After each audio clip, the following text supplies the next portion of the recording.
Assalamualaikum warahmatullahi wabarakatuh. Perkenalkan, saya Wela Wahyuli, NIM 210021130 dari Departemen Administrasi Pendidikan Universitas Negeri Padang. Pada kali ini, saya akan membuat sebuah video praktek mengenai press conference atau konferensi pers terkait berita bencana alam yang terjadi beberapa minggu lalu, yaitu gempa yang terjadi di Jawa Barat, Cianjur, dan Garut. Tugas ini dibuat untuk memenuhi ujian akhir semester Manajemen Humas dengan Bapak Dr. Hanif Al-Kadri dan juga Bapak Singgi. Di sini, saya, Wela Wahyuli sebagai Gubernur Jawa Barat, akan memberikan informasi terkait gempa yang terjadi di Cianjur dan juga Kabupaten Garut, Jawa Barat. Selamat menyaksikan. Check it out.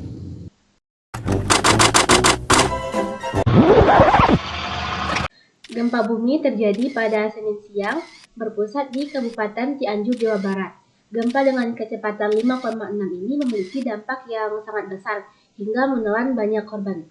Nah, penyebab terjadinya gempa bumi di Cianjur ini disebabkan oleh patahan geser dengan kecepatan 5,6.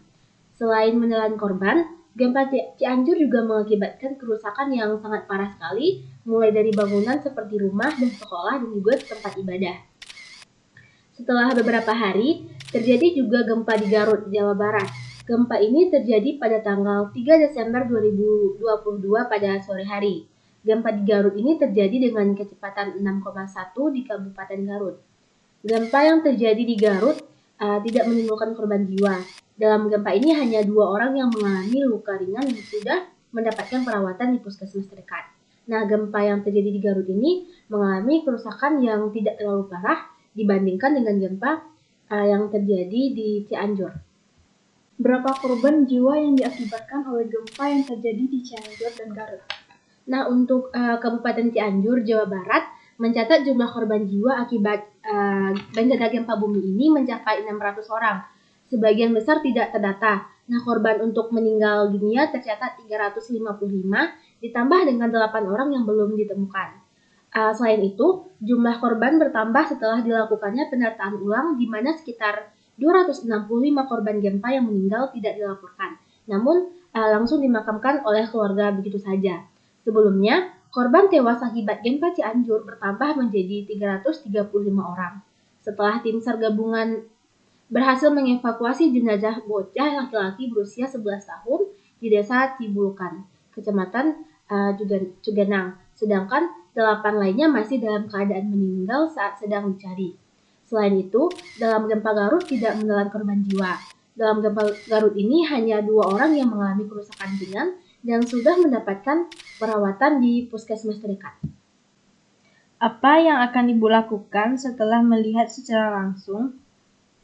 Sesuai permintaan dari tim SAR gabungan, kita akan menambah alat berat guna memudahkan proses pencarian yang akan dimaksimalkan.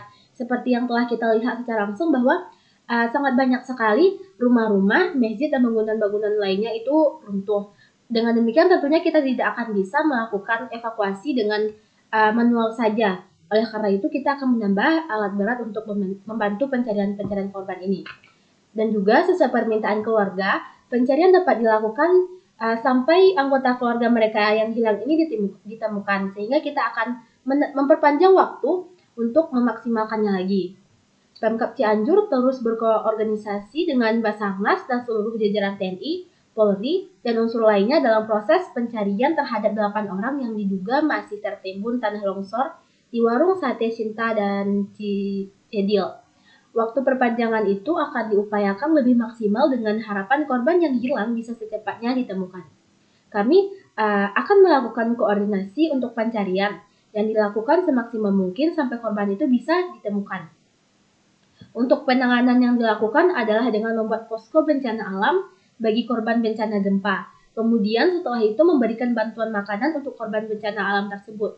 Dan di sini juga sudah banyak sekali para pengusaha untuk menyumbangkan uangnya ataupun makanannya kepada para korban di Cianjur ini.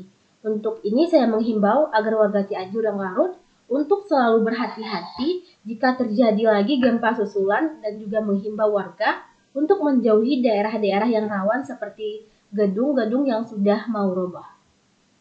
Kendala apa sih Bu yang ditemukan dalam pencarian korban akibat gempa ini?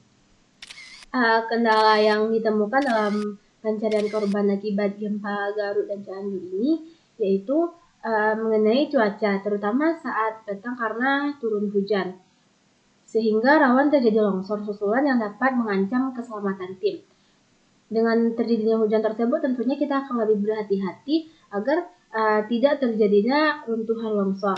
Kalau terjadinya runtuhan longsor, tentunya akan menambah jumlah korban jiwa untuk selanjutnya. Nah, untuk pencarian serta adanya pipa PDAM yang jebol. Akibat adanya pipa PDAM yang jebol ini, alirannya cukup deras dan sempat di pagi hari itu fokus kita beralih untuk membuat tanggul sementara, bukan fokus lagi untuk mencari korban akibat gempa. Nah, aliran air dari pipa yang jebol tersebut sangat berbahaya bila mengarah ke tim pencarian. Meski begitu, hal tersebut dapat diatasi dan pencarian korban secara maksimal telah dilakukan. Karena airnya sangat berlimpah dan sangat berisiko bila mana air tersebut mengarah ke rekan-rekan yang sedang melakukan pencarian itu yang dilakukan oleh Basarnas. Nah, di sini saya menghimbau kepada masyarakat Garut dan Cianjur untuk terus berhati-hati dan juga waspada apabila terjadi gempa susulan. Apa pesan Ibu untuk warga yang terkena bencana ini? Nah, pesan saya untuk kedepannya saya harap semua warga itu untuk mendirikan bangunan sesuai aturan baku atau tahan gempa. Yang kedua yaitu kenali lokasi bangunan tempat tinggal. Selanjutnya, tempatkan perabotan pada tempat yang proporsional.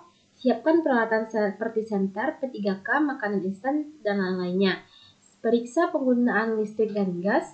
Catat nomor telepon yang penting, serta kenali jalur evakuasi agar jika terjadi bencana, itu kita tidak bingung untuk mencari jalur dalam mengevaluasi diri kita sendiri dan juga keluarga kita. Baiklah, mungkin sekian praktek konferensi pers dari saya. Kalau ada kesalahan mohon maaf. Saya akhiri dengan Assalamualaikum warahmatullahi wabarakatuh.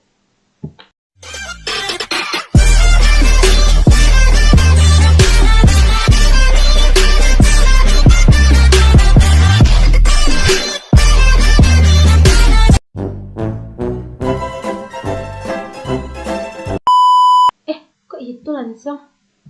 Salah pun. Astagfirullahaladzim.